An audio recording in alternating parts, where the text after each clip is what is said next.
મહિનો ચાલે છે. શ્રાવણ મહિનો એટલે તો બહુ ભક્તિનો મહિનો ને. ચાલો સારું કહેવાય. તમારા ઘરને બારણામાં જ છે ને? હા, બારણામાં. ને હનુમાન દાદાનું મંદિર છે ને? ત્યાં તો ઘણા બધા વર્ષોથી પ્રોગ્રામ ચાલે છે ને? હા, વર્ષોથી પ્રોગ્રામ ચાલે ને? ત્યાં એક અખંડ રામધૂન બી ચાલે છે. દૂર દૂરથી માણસો આવે છે. અને બાળકનું જે ભક્ત મંડળ છે એ પણ દર શનિવારે બેસે છે.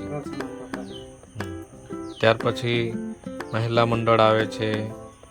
ત્યાર પછી વ્યક્તિગત એ રીતના ઘણા બધા વ્યક્તિઓ આવે છે. સુંદર કાર્યક્રમ થાય છે ને. સંત શ્રી ગિરીશ બાપુના સાનિધ્ય પ્રેરણાથી એ કાર્યક્રમો બધા થઈ રહ્યા છે. આપણા ગામમાં બહુ ગર્વની વાત કહેવાય કે એમના થકી બધા કાર્યો થઈ રહ્યા છે. ભક્તિના કાર્યો, સેવાના કાર્યો. વ્યક્તિનું જે ઘડતર થવું જોઈએ સુંદર રીતના અંદરથી, કે નિર્વ્યસની બને, એ એક સારો વ્યક્તિ બને, એ સમાજને ઉપયોગી બને, દેશને ઉપયોગી બને, એ રીતના બાપુના કાર્યો થઈ રહ્યા છે. એ સુંદર વાત કહેવાય. તો હેતલબેન પણ તે રીતના વાત કરી રહી છે. તમે બી રામધૂન ગાવા માટે જાઓ છો ને? ક્યારે જાઓ? સોમવારે જાઓ છો. તો સરસ મજાની રામધૂન ચાલે છે ને ત્યાં. દૂર દૂરથી ગામોથી બીજા બહેનો બી આવે છે ને, મંડળો બી આવે છે, વ્યક્તિગત માણસો બી આવે ને. સારું કહેવાય. એક છોકરો મેં જોયો છે ત્યાં આવે છે રામધૂન ગાવા માટે. ક્યાંથી આવે છે ખબર નથી, પણ તે આખી રાત પૂરેપૂરી રામધૂન ગાઈને જાય. સારું કહેવાય. ને શ્રાવણનો તો પાછો ભક્તિનો, હા, ભક્તિનો આખો મહિનો. તો એ ભક્તિના માસમાં તો કેટલા બધા વ્યક્તિઓ આવે છે ને. બાપુનું ત્યાં પારાયણ પણ ચાલી રહ્યું છે. મહિનામાં એકવાર પારાયણ કરે છે. રામચરિત માનસ વાંચે છે. રામચરિત માનસ, સુંદરકાંડ, એ રીતના ઘણી બધી પ્રવૃત્તિ ચાલતી હોય છે મહિલા મંડળ દ્વારા. અને ત્યાંના યુવાનો એ પણ ઉત્સાહિત છે બધા. ખૂબ સારું કહેવાય. ચાલો, સરસ. ચાલો, એ સવારે આવે ગાવા, તમારે ચા પાવાનું એટલે પાવાનું. તમે તમારી તરફથી ચા પાવો. સરસ, વેરી ગુડ, બહુ સારું કહેવાય. તમે ચા પીધી હશે, કેવી બનાવે છે? હા, વડીલ મિત્રો સારી બનાવે ને ચા? હા, ચાલો, સારું કહેવાય. મસાલા વગરની? ગરમ કે ઠંડી? ગરમ. ચાલો, સારું કહેવાય. ધુમાડો તો જોયું, એટલે એક તમારી ભૂલ છે. એટલે જરાક ધુમાડો નહીં થાય તેવું જરાક ધ્યાન રાખજો. હા, ચાલો, સારું કહેવાય. પણ સેવા તો અમારી બહુ સારી કહેવાય. સારું કહેવાય. ગાયનું દૂધ બરોબર લાગે, દેશી ગાયનું દૂધ બરોબર લાગે. આપણે આ ગાયનું દૂધ બરોબર નહીં લાગે. બરાબર, એ તો કાંઈ વાંધો. ગાય તો માતા કહેવાય ને. હા, આપણે છે ને તો ગાય માતા કહેવાય, એટલે વાંધો નહીં. આપણી માતા કહેવાય. કેમ કે ગાય માતા કહેવાય. આપણે અહીંયા તો ભારત દેશની અંદર ઝેરીમાં ઝેરી સાપ હોય તેને બી એક દેવ તરીકે માનીએ. બરાબર.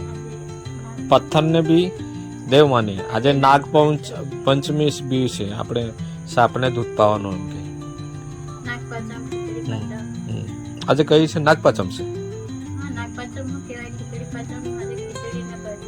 એવું છે. બરાબર. કાલે રાંધણસર છે. બરાબર. તમે માનો છો આ શ્રાવણમાં ઉપવાસ ને એવું કરતા હશે? સોમવાર કરે. બરાબર. ચાલો, સરસ.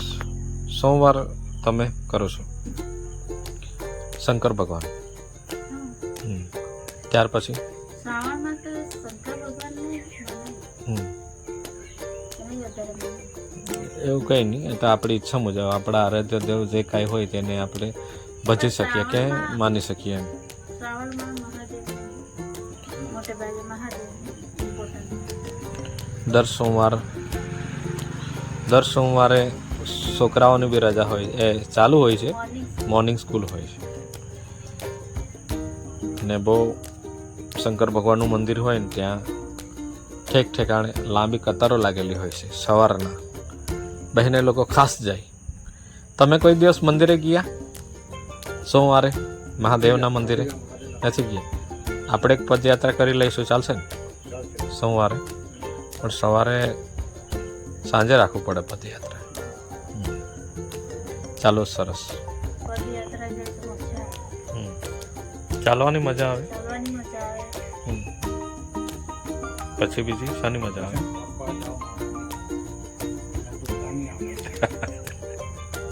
અહીંયા જવાનું હા, આપણે નજીક. જવાનું. દૂર નહીં, આપણે નજીક. અધરાતા કર્યા તો તમારા ઘરના રોડના પેલી બાજુ મંદિર છે તો આપણે શંકર ભગવાન છે.